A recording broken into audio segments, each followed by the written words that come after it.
먼저 감사 인사를 드리고 싶네요. 저는 장애인을 선교하는 부산 미랄 선교단을 섬기고 있는 남재용 목사입니다.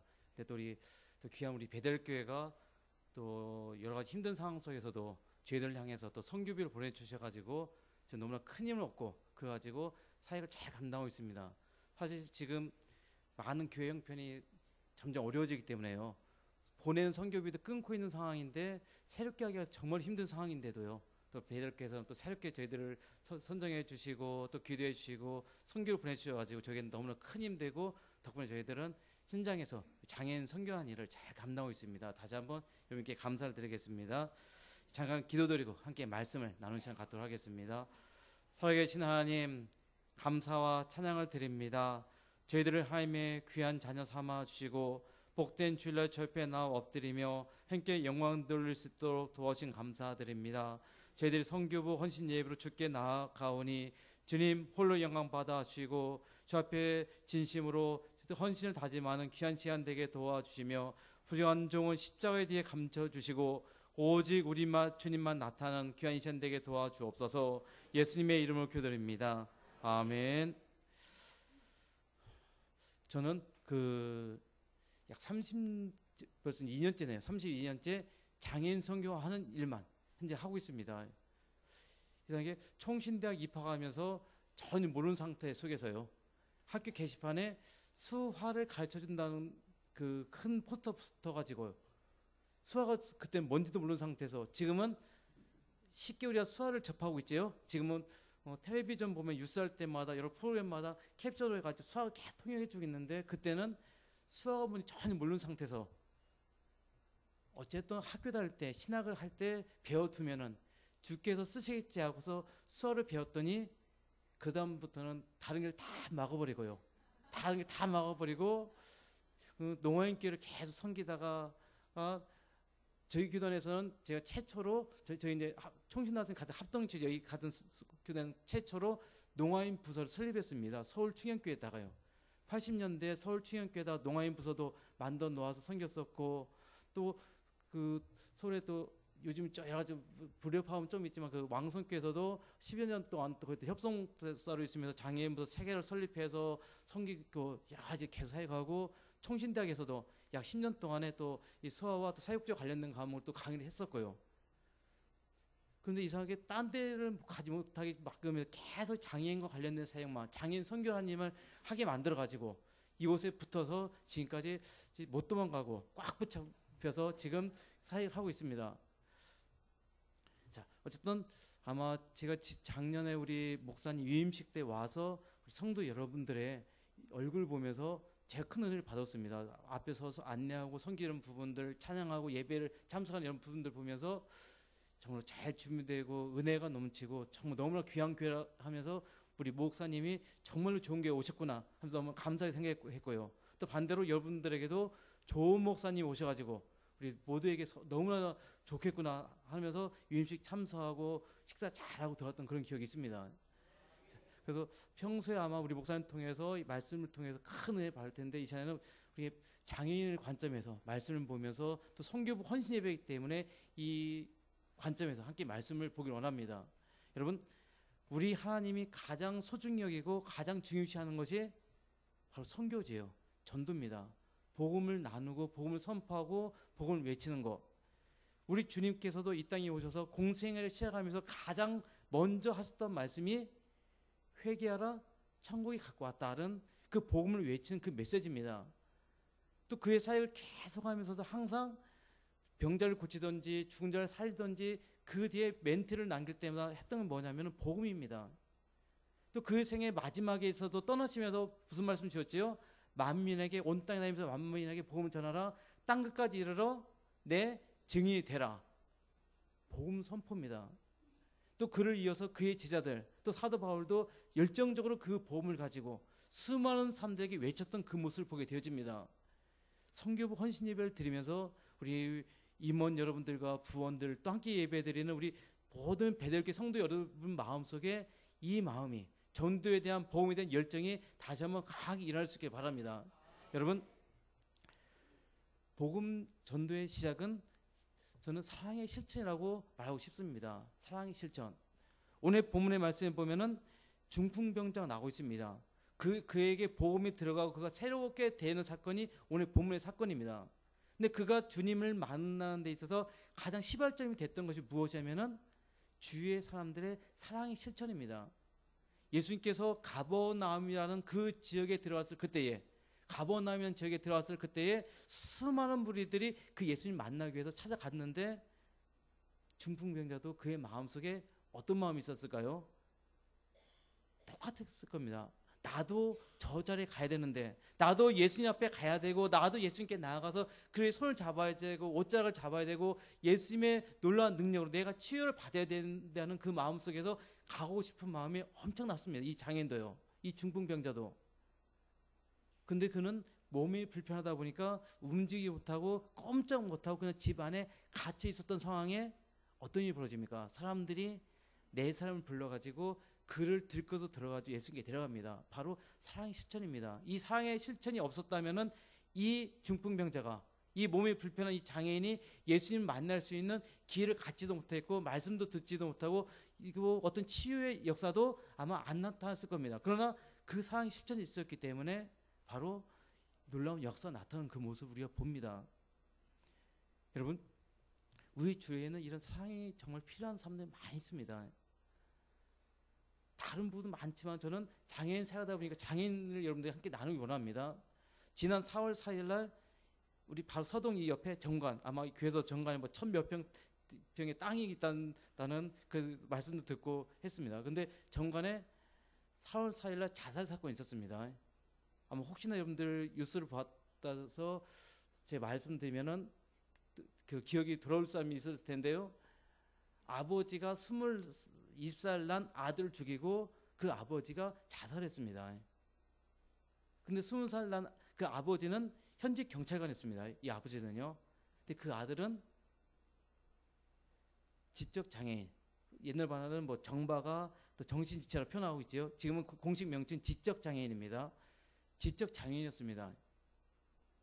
그의 엄마는 오래전에 너무 힘들다고 그 이혼하고 그냥 도망가 버렸고요.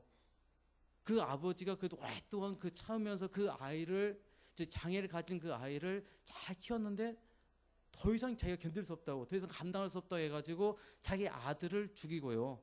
근데 그 경찰관은 그 나온 보도되는 동료 경찰들의 그 의견에 의하면 너무나 성실하게 아이를 돌봤고 또 경찰서 안에서 정말 잘 감당했던 멋진 경찰이라고, 최고의 경찰이라고 그런 표현한 것도 계속 나왔었는데 그럼에도 불구하고 너무나 힘들다 보니까요. 자기 아들을 죽이고 자기도 자살했던 그 사건이 바로 지난 4월 4일 날 바로 이 정관에서 있었던 사건입니다. 근데 이런 장애인들 자살 사건은 이 일이 특별한 사건이 아닙니다. 작년에 그 장애 종류 중에서 척수장애인들이 있습니다. 척수장애인들이 그 협회에서 자기들 내에서 한번 조사를 해봤더니요. 자살에 대해서 생각해본 사람이, 자살하고 싶은 충동을 느꼈던 사람이 어느 정도나 봤더니 68.8%예요. 3분의 2입니다. 3분의 2가 넘어요. 3명 중에 2명은 죽고 싶어서 자살에 대한 충동을 느꼈던 거고, 그리고 그 중에서 아마 많은 사람들이 아마 자살해서 세상 떠났겠죠. 근데 현재 살아있는 사람들을 가지고 설문조사 하는데 실제 자살을 시도해본 사람은 32%를 합니다. 32%. 3분의 1입니다. 3명 중에 1명은 실제적으로 자살을 시도해봤다라고요. 어떻게 보면은 척수 장애인들은 중도의 장애를 입은 사람들입니다. 뭐 교통사고라든지 뭐 운동하다가 뭐 체조 선수들이 체조 들다가 허리 다쳐서 척수장애 입었다든지, 수영 선수가 다이빙하다가 목 다쳐가지고 척수장애 입었다든지 여러 가지 중도 장애인들이 대부분입니다. 그러다 보니까 상실감이 커서 자살에 대한 충동이 더 많을 수도 있지요. 근데 작년에 또 보건복지부가 모든 장애인들 대상으로 샘플링 해가지고 조사했더니 19.9%가 자살에 대한 충동을 느꼈대요. 19.9% 장애인들. 5명 중에 1명이 자살에 대한 충동을 느꼈다는 사실입니다. 여러분, 이처럼 우리 장애인들은 세상에서 말할 때 고위험군, 분류로 들어가고 너무나 힘들어가지고요. 너무나 힘들어가지고 이런 항상 자살에 대한 생각을 떨쳐보지 못하고 또 아는 사람들이 또 자살하고 있는 그 모습을 쉽게 보게 되어집니다. 저는 30년 전에 장애인 사역 처음 시작하면서 사실 그때 저희 집안은 장애인이 없었습니다. 다른 사람들이 저에게 어떻게 장애인 사역을 하게 됐냐 물어보면은 수화 배운 것밖에 없어요. 수화 배운 것밖에 특별한 계기도 없고요. 근데 그 못 도망가가지고 붙잡혀서 계속 지금까지 있었는데 결국 하면서 장애인 가정 한 가정 다니면서 정말 많이 울었습니다. 그들이 너무나 힘들어하는 모습들, 어렵고 힘들게 살아가는 그들의 모습 보면서요. 그러면서 하나님께 나와서 기도하는데 기도가 나오지 않고요. 그들의 아픔을 보니까, 그들의 안타깝고 너무 힘든 모습 보니까 기도 나오지 않고 뭐가 나오냐면은 하나님께 따지는 거예요. 하나님 그럴 수가 있습니까? 하나님은 전능하시다는데 왜 이런 장애인들을 만들어 놔가지고 왜 이렇게 힘들게 살아가게 만드냐고, 왜 이렇게 어렵게 살아가게 만드냐고 하나님께 따지는 겁니다. 기도를 하기보다는요. 그래서 많이 울고 많이 따지고 많이 메어달릴 때마다 주께서 저의 마음에 주시는 응답이 뭐냐면은 청지기 의식이에요. 너가 있지 않냐? 우리 믿는 주위에 우리 성도들 있지 않냐? 믿는 사람들 있지 않냐? 너희들이 청지기가 아니냐? 너희들을 청지기로 세워서 그들을 한 기 감당하라고 너희를 보내준 것이 아니냐 하는 그런 마음입니다. 여러분, 우리는 청지기입니다. 청지기는 분명히 주인과 다릅니다. 주인은 자기가 원하는 대로 마음대로 할 수 있지만 청지기는 자기 원하는 대로 마음대로 하는 것이 아니라 주인이 원하는 대로, 자기를 그를 담당하는 주인이 원하는 대로 해야 되는 건 청지기의 위치지요. 하나 예를 들어봅시다. 우리가 큰 마트를 여러분들이 하나 경영한다라고요. 주인으로. 근데 여러분들이 데리고 있는 한 직원, 청지기죠. 직원이 출근 시간도 제대로 하지도 않고 퇴근 시간도 제 멋대로 그냥 막 도망가 버리고, 그리고 거기에 있는 물건들도 지가 먹고 싶으면 막 먹고 그 돈 계산은 하지도 않는 거죠. 또 집에 갈 때는 필요하다고 이것저것 막 가방에 싸가지고 집에 가져가고,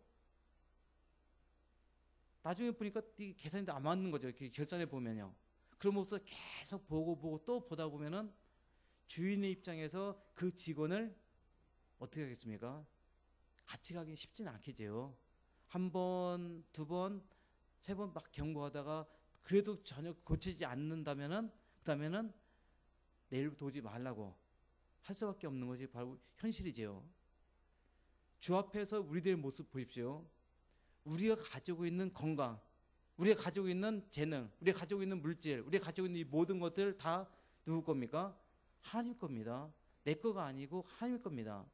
하나님은 그것을 우리들에게 잘 사용하라고 우리에게 맡겨주었습니다. 우리는 그것을 맡은 청지기들입니다. 근데 우리에게 주께서 우리에게 그 모든 것들을 맡겨주시면서 우리에게 주신 주님의 뜻은 무엇이냐면은 바른 사용, 사랑의 실천입니다. 혼자만 마음껏 먹고 마음껏 즐기고 마음껏 누리다가 주께서 부르신 그날에 하늘나라 그냥 오라는 것이 아니라 그릇을 가지고 필요한 사람들에게 바르게 잘 사용하고 나눠주고 베풀고 오라는 겁니다. 여러분, 성경 곳곳에 볼 때마다 끊임없이 나오는 것이 무엇이냐면 바로 나눔이죠. 베풀고 나누는 거. 우리 주위에 있는 수많은 그런 힘든 사람들, 어려운 사람들, 그들에게 나눠주는 그 모습이 바로 우리의 그런 사랑의 실천, 그 모습을 주께서 우리가 원하고 있습니다. 주님도 그 제자들에게 주신 명령이 내가 너희를 사랑한 것 같이, 그 다음에요, 너희도 서로 사랑하라. 사랑을 실천할 때는 갚을 것이 없는 그들을 먼저 사랑하라고 계속 가르쳐주고 있는 모습도 우리가 보게 되어집니다. 그러나 우리는 세상에서 어떠합니까? 사랑 실천이 소위 주고받는 하나의 투자 개념을 하고 있어요. 내가 이만큼 누구한테 베풀면 다음에 그 사람이 나한테 줄 거니까 그 기대하는 것들이요. 그것은 사랑이라기보다는 매매고 거래입니다. 사랑이라기보다는요. 갚을 것이 없는 정말 필요한 그들에게 그 다음을 생각하지 않냐고 내가 가진 그것을 그대로 나눠주는 그것이 정말로 가장 소중한 사랑인 것을 보게 되어집니다.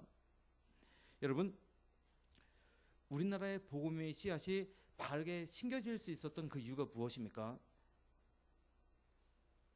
다른 나라와 달리 우리나라에는 복음이 들어와서 뿌리를 잘 내렸고 단기간에 많은 사람들에게 복음이 선포되어 전파되어지고 튼튼하게 기초가 세졌던 그 모습을 봅니다.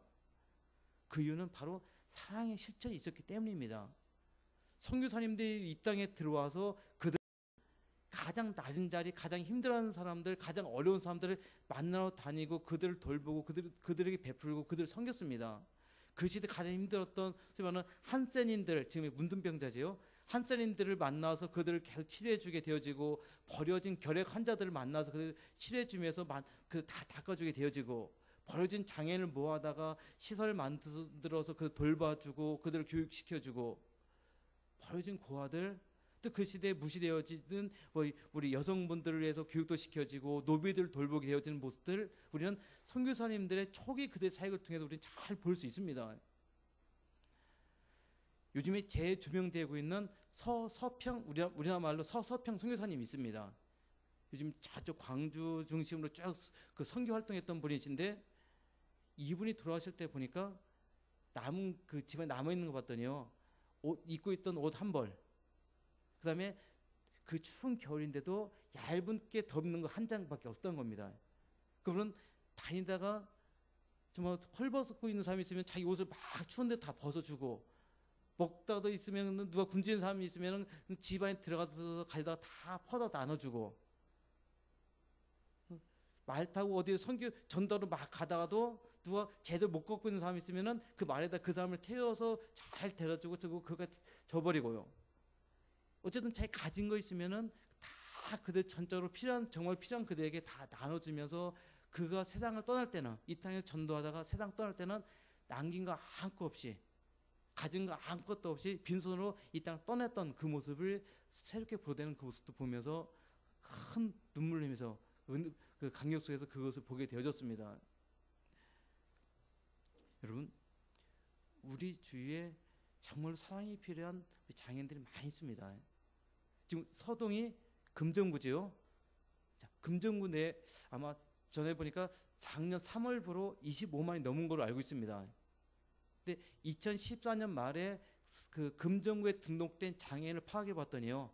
2014년도에 봤더니 장애인이 11,068명이에요. 이것은 내가 장애인이라고 그 소위 말하는 관에 등록해서요. 그리고 거기 관에서 진행해준 그 병원 가서 장애를 진단받아가지고 그 동사무소에 등록한 장애인입니다. 그 숫자가 11,068명. 약 보니까 금정구 내 4.4% 정도 되고요. 근데 실제적으로 우리나라 안에 그 장애인으로 등록된 숫자가 272만이 약간 넘습니다. 5.59% 거의 5.6% 정도요. 여러분 일단 그러면 뒤에 건 떼버리고요. 그 5%라고 하면 가정해 봅시다. 우리나라 장애 숫자가요.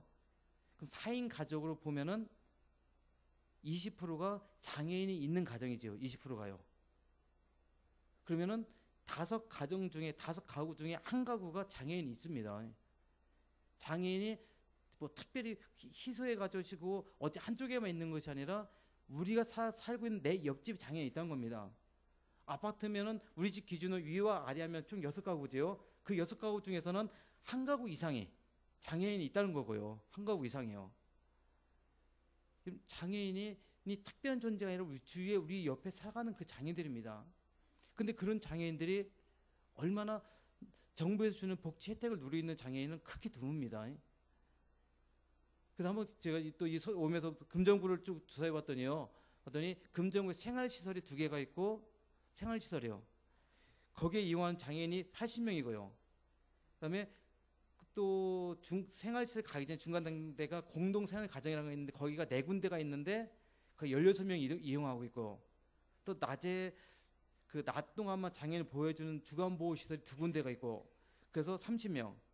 또 장애인들이 낮 동안 가서 작업하면서 또 약간 돈벌이 하면서 일하는 곳이 2군데가 있는데 약 60명. 또 장애인 복지관이 1곳.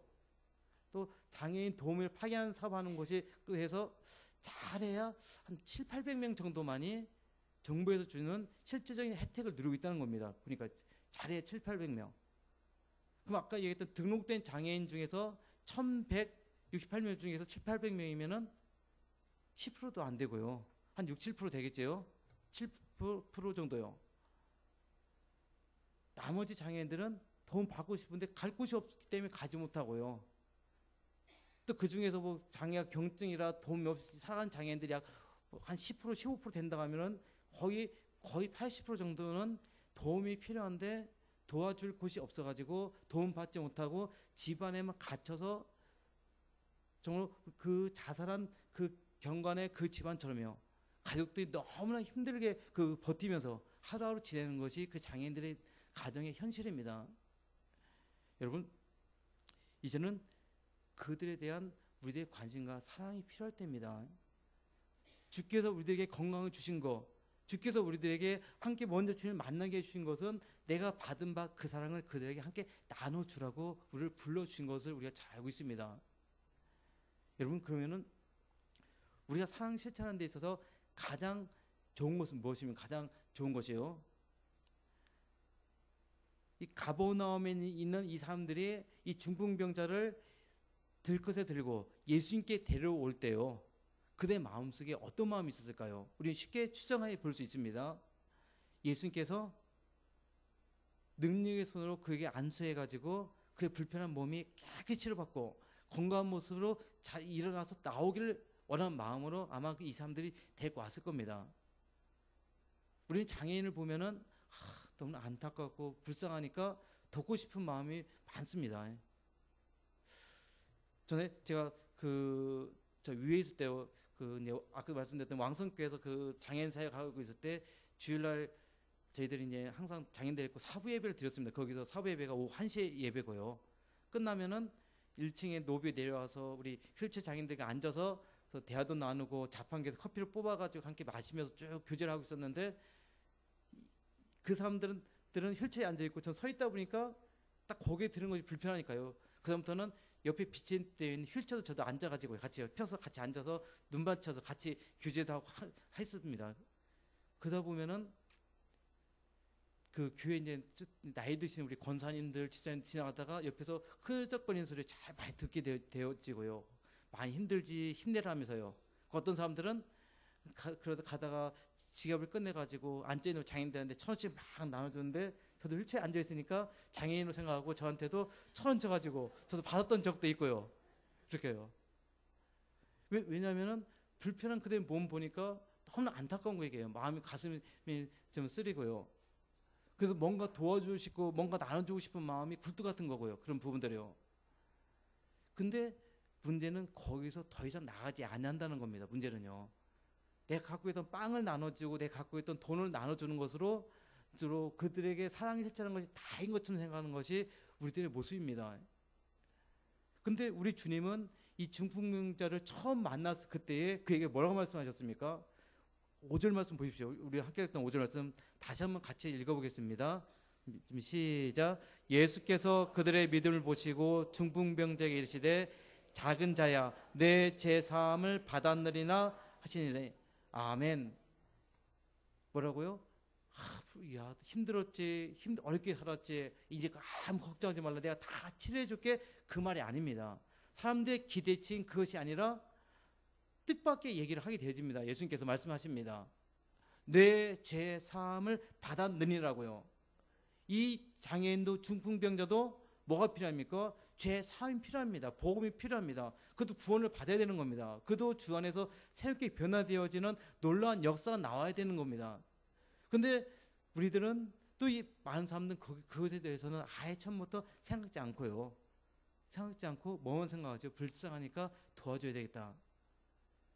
여러분, 교회에서 가장 많이 강조하는 것이 전도입니다. 아마 여기 배달교회에서는 전도 프로그램을 요즘 많은 프로그램 중에서 어떤 걸 쓰는지 모르겠습니다. 어떻게 하는지는요. 근데 각 교회들마다 보면은 뭐 해피데이니 뭐 태신자니 뭐니 총동원이 해서 다양한 모습을 전도 운동을 많이 벌립니다. 근데 무의식 중에 우리들은 전도 대상자를 3가지로 분류하고 있습니다. 무의식 중에요. 첫 번째는 꼭 전도해야 되는 대상. 꼭 전도해야 되는 대상. 누굽니까? 우리 가족들이죠. 가족 중에 안 믿는 사람이 있을 경우요. 우리 가족 중에 뭐 부모님이라든지 자녀라든지 누가 안 믿고 있으면은 우리 새마다 나가가지고 주님, 내 아들이 내 그 어머니가 내 아버지가 예수 믿게 해주세요. 우리는 날마다 부르짖습니다. 왜냐면은 나에게 가장 소중한 우리 부모님인데 내 자식인데 안 믿는 것이 너무나 안타까운 겁니다. 그가 지옥 갈 걸 생각하니까 제 잠이 이루질 못하는 거고요. 그래서 간절히 기도하고 또 기도합니다.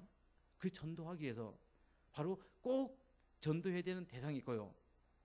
또 두 번째 무의식적으로 분류하는 부류는 뭐냐면은 전도해도 되고 안 해도 되는 대상이요. 교회에서 열심히 전도하라고 막 강조하고 또 소위 말하는 전도 대상자를 선정하라고 하면은 소위 말해서 집안이 다 믿고 가까운 친척도 다 믿고 하면은 쉽게 전도 대상자를 선택하기 어려우니까요. 누구냐면은 동네 뭐 슈퍼집 아저씨라든지 뭐 이웃집 아저씨라든지 그런 사람들 막 선택하죠. 그래서 한두 번 그 사람들은 전도하다가 또 복음 메시지를 외치다가 그들이 안 믿으면은 나는 외쳤으니까 다 됐다 하고 책임 감당 것처럼 해서 손 털어버립니다. 왜냐하면 그들은 전도해도 되고 안 해도 되는 대상이기 때문에요. 세 번째는 전도 안 하고 싶어 하는 대상이 있습니다. 전도 안 했으면 하는 대상. 처음부터 마음을 닫아버리는 대상들이요. 누구냐면은 왼수진 사람들 있죠. 나를 힘들게 하는 그 사람들. 사업하는데 나를 등쳐먹고 사기쳐가지고 내 사업장을 그 부도나게 만든 그 사람.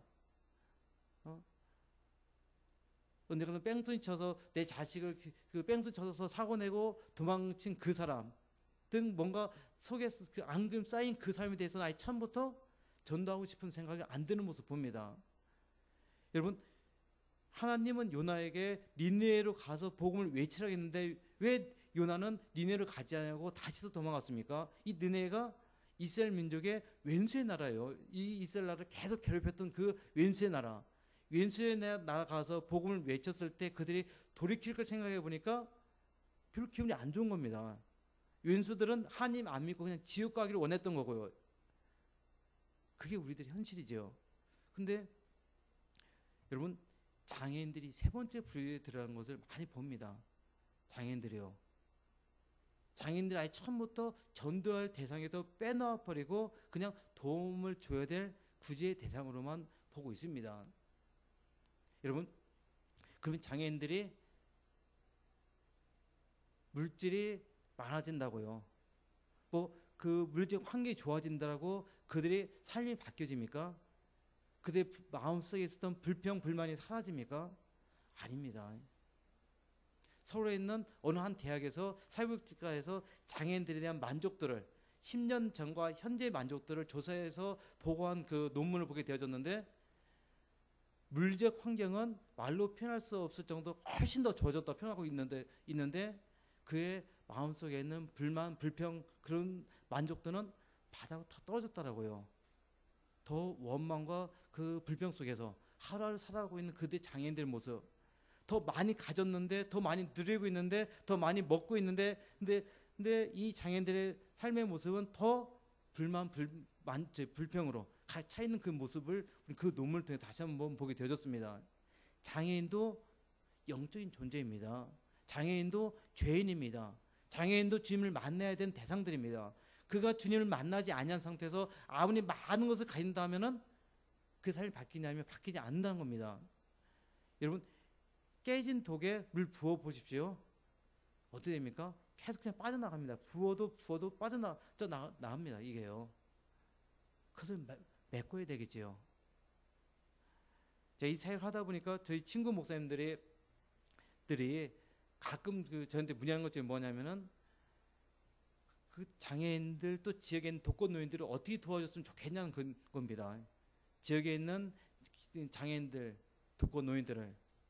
그래서 분명히 그 사역을 잘하는 걸로 알고 있는데 잘 도와주는 걸로 알고 있는데 왜 그럴까 하고 다시 한번 물어봤더니 한 얘기 뭐냐면은 그예요. 그 동사무소를 통해서 정말 독거노인들 또 혼자 사는 장애인 가정을 추천받아가지고 매달 그 교회에서 생활에 보탬이 되라고 또 5만 원 또 10만 원씩 생활비를 지원했다고 합니다.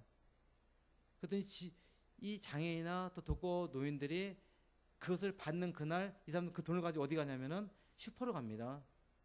슈퍼로 가서 뭐 하냐면은 소주를 박스 채워 사가지고 집 갖다 놓고 떨어질 때까지 술에 취한 상태로 쩌는 상태로 하고 지낸다는 겁니다. 이게요. 그래서 그러면 안 되겠다 해가지고 또 생각해가지고 필요한 생필품으로 뭐 쌀이라든지 뭐 휴지나 세제 같은 것을 사다가 그 줬다는 겁니다. 그 가정이에요. 그랬더니 그것을 가지고 또 슈퍼를 가져와서 그것을 가지고 술로 바꿔가지고 또 마셨다는 겁니다. 이게요. 그러다 보니까 그들에게 도와주는 현금이나 물질로 도와주는 것들이 오히려 도움이 아니라 독이 되어지기 때문에 어떻게 도와줄지 모르겠더라고요. 상담했던 그 내용이 지금도 귀에 상생합니다.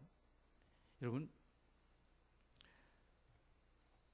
그들도 영적인 존재입니다. 주님을 만나야 됩니다.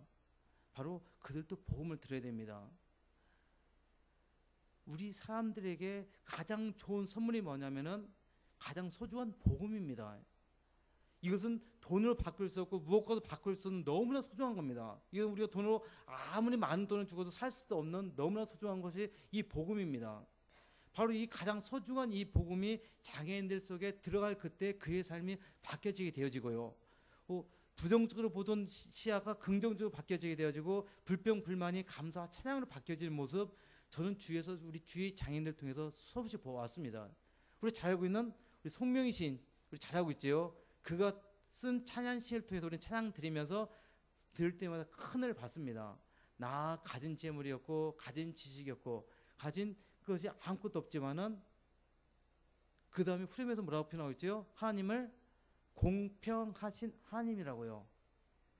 가진 거 없지만은 건강도 안 좋고 돈도 없고 지식도 없고 가진 나는 아무것도 없지만은 하나님은 공평하시다라고요.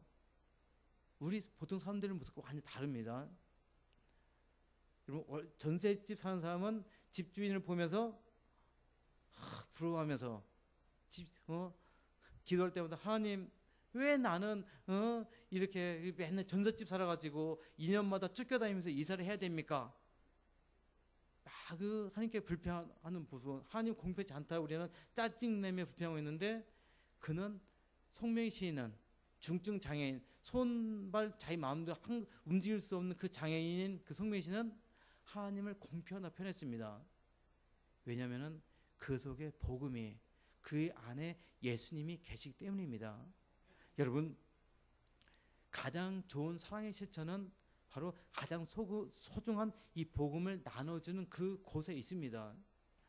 우리 선교부리 헌신 예배를 드리면서 우리 마음속에 분명히 새겨야 것은 전도의 가장 중요한 것은 내가 가진 물질을 전해주는 거. 장애인 불쌍하다고 그냥 빵 하나 전해주는 것은 그쳐서 아니 되고요.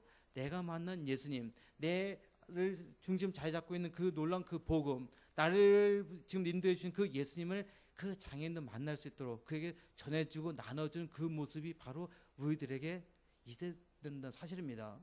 여러분, 어떤 사람들은 장애인에게 복음을 전하고 장애인을 교회 안으로 끌어들이는 것은 소모적인 것이기 때문에 교회에 도움이 아무것도 안 된다라고 아예 교회에서 처음부터 못하게 하는 분들도 쉽게 많이 봅니다. 사실 저희들의 주 사역은 각가정 숨겨진 장애인을 찾아내가지고 그들을 저희들이 있는 곳에 주정에 데리고 와서 여러 가지로 교육도 시키고 하면서 말씀도 가르치고 믿게 하고 어느 정도 준비된 다음에는 저희는 선교단체 파라처치이다 보니까 그 장애인을 집에 가까운 교회로 연결시켜주는 그 사역을 합니다. 그 주일날 집에 가까운 교회에 가서 신앙생활 잘 할 수 있도록 뒤에서 지원을 하고 있고요. 그래서 그 장애인이 이제 교회를 잘 다닐 정도 됐다 생각해서 데리고 교회를 두들기면서요. 우리가 장애인 성도 한 사람 보내줄 테니까 받아주십시오 하면은 대부분 교회들이 아니요 그래요. 아마 비장애인 성도를 전도해가지고 보내주면은 어때하죠? 고맙다 하면서 아마 멤버로 뛰쳐나와서 감사하면서 그 사람을 교인으로 받아들이는데 장애인을 전도해가지고 장애인을 준비시켜가지고 지 바로 옆에 있는 교회로 보내는데 안 된다라고 처음부터 거부하는 수많은 것들을 보고 있습니다. 왜냐하면 전혀 도움이 되지 않고 장애인이 오면은 제 소위 말하는 헌금도 안 하고요. 오히려 돈을 써야 되는 소모품이라고 생각하기 때문에요. 근데 여러분 하나님의 놀라운 계획은 다릅니다. 하나님의 놀라운 계획은 장애인을 섬기면은 교회에서 많은 것 들어갈지 모르지만 하나님은 더 많은 것을 채워서 그 교회를 복 주시는 모습을 보게 되어집니다. 복 주시는 모습이요. 한 예로 저 남천동에 그 고신측에 한 큰 교회 하나가 있습니다. 아마 그러면 어느 정도 아시는 분 있을 텐데 그 교회가 항상 매년 예산을 세우면은 연말에 결산하면은 한 5천만 원 전후로 항상 마이너스 됐다합니다. 예산 대비 결산이요. 그 돈 중에 여러분들의 그 교회 계속 건의해서 교회 안에 장애인 부서 하나를 만들었습니다. 그 지적 장애인들이 모이는 사랑부를요. 그랬더니 만드는 그 해에 그 교회 재정이 플러스가 되어지고 그 다음부터는 재정이 팍팍 더 올라갔다라는 그 교회 목사님들의 간증거리를 정말 장애인을 섬기면서 하나님께서 자기들의 교회에 복을 부어주시는 그 모습을 보았다라고 그랬던 것을 들었던 기억이 있습니다. 여러분 세상의 계산 방법과 분명히 하나님의 계산 방법은 분명히 다른 걸 보게 되어집니다. 장애인 섬기고 장애인을 사랑이 베푸는 그 사람 가정에 하나님께 놀라운 축복을 주시는 모습 보게 되어집니다. 여러분 말씀 읽기 원합니다. 하나님은 우리들에게 말로 표현할 수 없는 엄청난 사랑을 주시고 거기에 복음을 주셔서 우리를 하나님의 자녀로 삼아 주었습니다. 그러면서 우리들에게 어떤 명령을 주셨지요? 복음을 전파하는 땅까지 이르러 내 증인이 되라는 그 명령을 우리에게 주셨습니다. 여러분 그 땅끝, 저는 땅끝을 물리적 땅끝이 아니라 그 주위에 있는 장애인들의 땅끝을 보고 있습니다. 모든 사람들에게 가장 무시되어지고 복음이 전파되지 않냐고 복음에서 가장 소외된 그들을 땅끝을 보고 있습니다. 그들에게도 장애인들에게도 우리가 만난 그 예수님, 우리가 만난 그 주님, 하나님, 그분이 전되어지는 땅끝인 복음의 대상입니다. 성교 헌신 예배 드리는 우리 부원 여러분들, 또 우리 배대교 성도 여러분들, 우리 모든 신령들 마음속에 전도의 대상이 우리 의식적으로 나눌 것이 아니라 모든 사람들의 전도의 대상이 돼 장애인도 그 속에 포함된다는 사실을 기억하면서 내 옆집에 있을지 모르는 그 장애인들을 위해서 한 번 더 기도할 수 있기를 바라고요. 기도할 수 있기를 바라고 그들에게도 내가 만난 그 예수님을 전해줄 수 있기를 바라고 또 여러분들이 기도하실 때 비관 종이 섬기는 부산 미랄 선교단이 장애인 선교하는 일을 잘 감당하게 해달라고 바르게 사역을 잘 감당해 달라고 열심히 기도할 수 있기를 제 이름으로 축원합니다. 기도하겠습니다.